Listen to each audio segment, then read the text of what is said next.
Hello everyone, I'm Shiva, right? So last problem మనం చూసామంటే dielectric constant partially filled dielectric constant two charges మధ్యలో మనం dielectric ఏదైనా ఇంకో మీడియం పెట్టినప్పుడు దాని ఫోర్స్ అనేది తగ్గుతుంది, రైట్? అదే పార్షియల్గా ఫిల్ చేసినప్పుడు ఆ ఎఫెక్టివ్ డిస్టెన్స్ మనం తీసుకున్నాం. సో ఇప్పుడు ఫోర్స్ బిట్వీన్ ద చార్జెసే చూసినాం, కాకపోతే ఇప్పుడు కంటిన్యూస్ బాడీ తీసుకుంటున్నాను. సో వాళ్ళు ఏమి ఇచ్చారంటే ఒక వైర్ ఇచ్చారు, రైట్? ఆ వైర్ లెంగ్త్ 10 సెంటీమీటర్స్. ఆ వైర్ టోటల్ ఛార్జ్ వచ్చేసి 24 మైక్రోకూలమ్స్. ఇంకొక పాయింట్ ఛార్జ్ ఇచ్చారు, దాని మ్యాగ్నిట్యూడ్ వచ్చేసి 1 మైక్రోకూలమ్, రైట్? ఈ వైర్కి ఆ పాయింట్ ఛార్జ్కి మధ్య డిస్టెన్స్ వచ్చేసి 2 సెంటీమీటర్స్, వైర్ లెంగ్త్ వచ్చేసి 10 సెంటీమీటర్స్. సో ఇప్పుడు ఈ టోటల్ వైర్కి ఈ పాయింట్ ఛార్జ్కి మధ్యలో ఫోర్స్ కనుక్కోవాలి. సో జనరల్గా పాయింట్ ఛార్జెస్ అంటే కూలుంలో అంటే మనం చూస్తాం, అదే ఫోర్స్ అనేది directly proportional to product of the charges, inversely proportional to square of the distance అని చెప్తాం. ఇది ఎప్పుడు అప్లై చేస్తామంటే only point charges. Point charges అంటే ఏంటంటే ఛార్జ్ సైజ్ అంటే బాడీ సైజ్, బాడీకి ఏదంటే ఛార్జ్ ఉండేది, ఆ బాడీ సైజ్ అనేది ఆ రెండు అంటే ఆ సపరేషన్, ఇప్పుడు ఆ two bodies separation distance R అనేది చాలా ఎక్కువ ఉంటే, ఫర్ ఎగ్జాంపుల్ ఇండివిజువల్ సైజ్ అనేది చాలా తక్కువ ఉంటే, లేదా సపరేషన్ అనేది చాలా ఎక్కువ ఉంటుంది, రైట్? Same thing. సో ఎప్పుడైతే సపరేట్ అయ్యాయో పెద్ద డిస్టెన్స్తో అప్పుడు మనం పాయింట్ ఛార్జెస్గా ట్రీట్ చేయొచ్చు. ఫర్ ఎగ్జాంపుల్ ఇదే ఛార్జ్ చాలా దూరంలో ఉంది, ఫర్ ఎగ్జాంపుల్ 1 కిలోమీటర్ లేదా సమ్ వెరీ వెరీ హై డిస్టెన్స్లో ఉంటే అప్పుడు ఆబ్వియస్లీ మనం ఈ రెండింటిని పాయింట్ ఛార్జెస్గా ట్రీట్ చేయొచ్చు. కానీ ఇప్పుడు ఈ వైర్ లెంగ్త్ 10 సెంటీమీటర్స్ ఉంది, ఆ రెండింటి మధ్య డిస్టెన్స్ 2 సెంటీమీటర్స్ ఉంది, కాబట్టి దీన్ని మనం పాయింట్ ఛార్జ్గా ట్రీట్ చేయలేం. సో ఇన్స్టెడ్ మనం ఏం చేస్తామంటే ఎలిమెంట్ మెథడ్ తీసుకుంటాం. ఎలిమెంట్ మెథడ్ అంటే ఏంటంటే మనం ఒక స్మాల్ ఎలిమెంట్ కన్సిడర్ చేస్తాం, ఆ ఎలిమెంట్ డిస్టెన్స్ లేదా ఎలిమెంట్ లెంగ్త్ వచ్చేసి dx అని తీసుకున్నాను. ఈ స్మాల్ ఎలిమెంట్ ఏదైతే ఉందో ఆ ఎలిమెంట్ అనేది x డిస్టెన్స్ తీసుకున్నానండి పాయింట్ ఛార్జ్ నుంచి, right? This distance is x.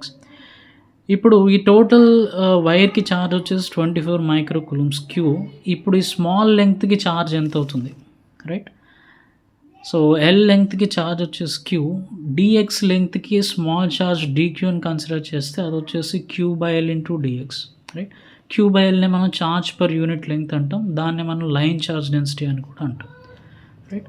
అదే q/a తీసుకుంటే దాన్ని సర్ఫేస్ ఛార్జ్ డెన్సిటీ అంటాం, q/v తీసుకుంటే దాని వాల్యూమ్ ఛార్జ్ డెన్సిటీ అంటాం. దాని మీద కూడా ప్రాబ్లమ్స్ మనం చేద్దామండి, ఓకేనా? రైట్. సో ఈ స్మాల్ ఎలిమెంట్కి ఛార్జ్ వచ్చేసి dq, అది వచ్చేసి లాంబ్డా dx, అది అంటే లాంబ్డా అంటే q/l, qdx/l. సో ఇప్పుడు ఈ ఎలిమెంట్ తీసుకున్నాం కదండి, ఆ ఎలిమెంట్ లెంగ్త్ వచ్చేసి dx, ఆ ఎలిమెంట్ ఛార్జ్ వచ్చేసి dq. సో ఛార్జ్ ఇక్కడ small charge point charge dq, ఇక్కడ పాయింట్ ఛార్జ్ q, ఈ రెండింటి మధ్య డిస్టెన్స్ x. సో ఇప్పుడు ఈ రెండు పాయింట్ ఛార్జెసే కాబట్టి నేను డైరెక్ట్గా కూలుమ్ లా ఈ రెండింటి మధ్య అప్లై చేయొచ్చు. కూలుమ్ లా వచ్చేసి dF = k q1 q2/r². k అంటే 1/4πε0. ఈ ఛార్జ్ స్మాల్ ఛార్జ్ ఇక్కడ వచ్చేసి dq, ఇంకొక ఛార్జ్ వచ్చేసి q. So k q1 q2 by distance square, ఈ రెండింటి మధ్య డిస్టెన్స్ x, కాబట్టి distance square x².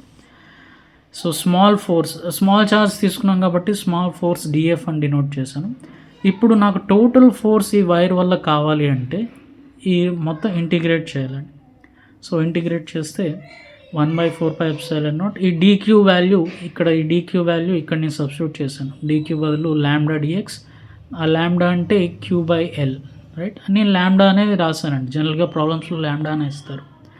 So lambda dx into q/x². So lambda constant అంటే ఈ total charge constant, length constant మారట్లేదు, కాబట్టి కాన్స్టెంట్స్ అన్నిటిని బయటకు తీసుకొచ్చాను. So dx/x². ఇప్పుడు లిమిట్స్ అప్లై చేయాలి. లిమిట్స్ అంటే ఫర్ ఎగ్జాంపుల్ ఈ టోటల్ వైర్ వల్ల కావాలి కాబట్టి ఈ dx ఎలిమెంట్ని నేను స్లైడ్ చేస్తే అంటే వేరీ చేస్తే మొత్తం వైర్ అనేది కవర్ అవ్వాలి. ఇప్పుడు ఈ dx ఎక్కడి నుంచి ఎక్కడికి వెళ్తే మొత్తం కవర్ అవుతుందండి, ఇక్కడి నుంచి ఇక్కడికి వెళ్తే, లేదా ఇక్కడి నుంచి అంటే ఈ మొత్తం వైర్ కవర్ అవ్వాలి. సో పాయింట్ ఛార్జ్కి నియరెస్ట్ పాయింట్ ఇది, పాయింట్ ఛార్జ్కి ఫార్దెస్ట్ పాయింట్ ఇది. సో నియరెస్ట్ పాయింట్ ఎంత డిస్టెన్స్లో ఉంది 2 సెంటీమీటర్స్, రైట్. ఏమి ఇవ్వకపోతే అప్పుడు నేను డి అని తీసుకున్నాను. So lower limit D, right. Upper limit వచ్చేసి ఈ ఎలిమెంట్ ఇక్కడికి వస్తే నేను టోటల్ వైర్ కవర్ చేసినట్లు అవుతుంది. సో ఇప్పుడు ఇది మొత్తం ఎల్, ఇది D. So total distance Q నుంచి L plus T. So upper limit వచ్చేసి L plus T, right. So ఇప్పుడు నేను integrate 1/x² integration, right, x power n plus 1. So integral x power n dx, x power n plus 1 by n plus 1, right. According to that if I integrate this you will get this one, right. ఇప్పుడు ఇచ్చిన values substitute చేశానండి. Excuse me.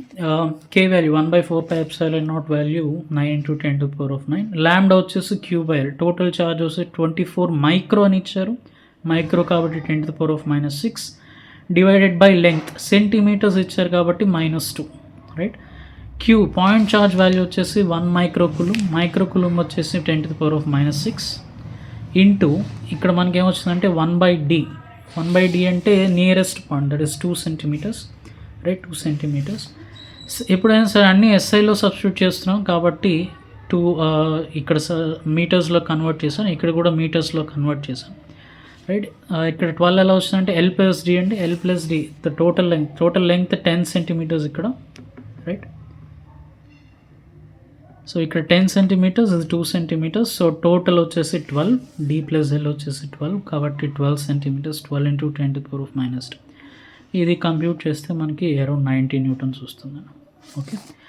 So this substitution మీరు చేయగలని అనుకుంటున్నాను. కాకపోతే I hope you get the concept here. So DX element తీసుకుంటాం continuous బాడీస్కి, దాన్ని ఎక్స్ డిస్టెన్స్ అనుకొని డైరెక్ట్గా కూలంలో అప్లై చేసి దాన్ని ఇంటిగ్రేట్ చేస్తాం డెఫినెట్ లిమిట్స్లో, రైట్. అప్పుడు మనకి ఫోర్స్ బిట్వీన్ కంటిన్యూస్ బాడీస్ అనేది వస్తుంది. సో ఇది simplest case, line charge density లేదా ఒక స్మాల్ వైర్. మనకు అలానే డిఫరెంట్ బాడీస్ ఉంటాయి. సో నెక్స్ట్ ప్రాబ్లంలో ఇంకొక కంటిన్యూస్ బాడీ కన్సిడర్ చేస్తాను. Okay, right. Thank you very much.